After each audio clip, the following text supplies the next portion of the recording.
कि जो विशिष्ट शिक्षक नियमावली जो आई है, यह विशिष्ट शिक्षक नियमावली अपने आप में अनकॉन्स्टिट्यूशनल नियमावली है, असंवैधानिक है और असंवैधानिक प्रोविजन टिकने वाला नहीं है। हम लोग कोर्ट में लड़ाई लड़े, लेकिन रोड पर जो लड़ाई लड़े उसमें हम लोग को सफलता नहीं मिली, लेकिन कोर्ट में हम जब आए हैं तो बहुत कॉन्फिडेंस के साथ हम डे 1 से कह रहे हैं कि यह नियमावली स्ट्रक डाउन होगी तो होगी, और जो लोग परीक्षा दिए हैं उनका परीक्षा देना भी व्यर्थ न कहीं हो जाए। हमको तो ऐसा लग रहा है जिस दिशा में बात चल रही है। आज की जो सुनवाई है उस सुनवाई में शिक्षकों की ओर से हमारे सभी अधिवक्ताओं ने बहुत मजबूती के साथ बातें रखी है। कुछ और भी बातें हैं जो अगली सुनवाई में जो है रखी जाएगी। आज शिक्षा मित्र से लेकर के और आज यहाँ तक का जो सफ़र है, इसके दौरान शिक्षा मित्र से 2003 में मैट्रिक पर बहाली, 2005 में फिर इंटरमीडिएट किया जाना, फिर 45% की बाध्यता को लाना, फिर 8 में दक्षता परीक्षा को लाना, फिर दक्षता परीक्षा में 2009 की नियमावली में लाया गया कि 2 बार ही आपको मौका दिया जाएगा, 2 बार में हटा दिया जाएगा। फिर उसके बाद 2014 की नियमावली आई, जिस 14 की नियमावली में 8 वर्ष तक सीधे नियोजन और उसके बाद प्रमोशन का जो प्रोविजन था उसको 2 वर्ष से रिप्लेस कर दिया गया, वो बात आई। उसके बाद 2015 की नियमावली में फिर से 3 बार दक्षता देने के लिए फिर अवसर देने की बात आई, तीसरे प्रयास में उनको हटाने की बात हुई।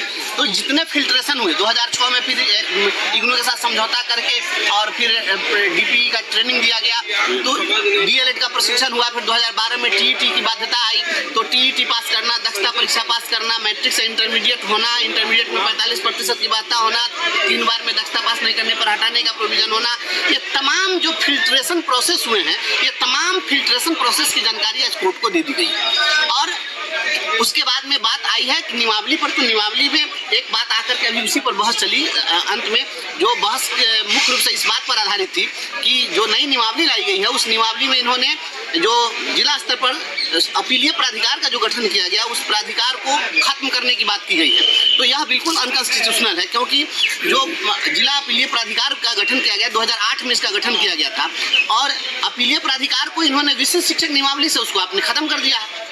अपीलीय प्राधिकार का जो गठन हुआ था वह आर्टिकल 243G के तहत गठन हुआ था, और ये 309 के तहत उसको कर रहे हैं, जिसको हम खत्म करते हैं। ये इनको पावर है क्या? ये नहीं है पावर, तो ये बिल्कुल अनकॉन्स्टिट्यूशनल है। दूसरी बात कि जो अपीलीय प्राधिकार में इन्होंने जो विशिष्ट शिक्षक नियमावली के तहत फर्स्ट अपीलेट अथॉरिटी बनाया, उसमें आरडीडी को बना दिया है, जबकि जो जिला अपीलीय प्राधिकार का था उसमें बहुत सारे केसेज में आरडीडी भी पार्टी थे। तो जो आरडीडी जिसमें पार्टी थे वो खुद रेस्पोंडेंट थे, तो उनको फिर से इस बार अपीलेट अथॉरिटी कैसे बनाया जा सकता है? या बिल्कुल अनकॉन्स्टिट्यूशनल हो जाएगा, और ये तो संविधान को सुपरसीड करने वाली बात हो जाएगी।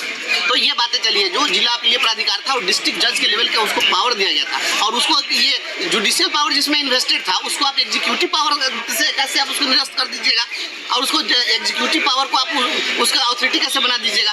तो ये आज यहीं तक बात पहुंची है, और फिर आगे बात होगी। अब बात हम लोग के प्रोमोशनल एवेन्यू पर बात होनी अभी बाकी है। हमारे अधिवक्ता पूरी तरह तैयार है कि हम लोग का जो प्रोमोशनल एवेन्यू खत्म किया गया है उस पर, और हाईकोर्ट में हम लोग जो केस जीते हुए हैं प्रमोशन का, उस पर आगे जो बहस होगी उस बहस में हम लोग प्रोमोशनल एवेन्यू खत्म करने के मुद्दे पर फिर बहस होगी, और निश्चित रूप से हम लोग सही दिशा में जा रहे हैं और सफलता हमें मिलेगी।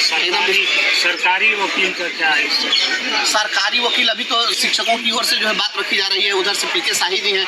आज तो थोड़ी देर के लिए पाठक जी भी आए हुए थे, क्योंकि बेचैनी बढ़ी हुई है, उनको लग रहा है कि अब कोर्ट में नहीं टिकेंगे। मैं बार बार कह रहा हूँ, इस मोगेम्बो का जवाब कोर्ट है, इस मोगेम्बो का जवाब दूसरा कोई नहीं दे सकता है। कोर्टे में इनका इलाज हो सकता है, और देखिएगा इनका सब कुछ हो जाएगा। तो बेचैनी थी तो अपना आए थे, आकर के हो सकता है कि कुछ अपने एडवोकेट के साथ, एजी के साथ, एडवोकेट जनरल के साथ अपना कुछ सलाह मशविरा किए होंगे। अब आगे क्या करना है वो अपना समझे, लेकिन इधर से कॉन्स्टिट्यूशन जीतेगा, मोगेम्बो हारेगा।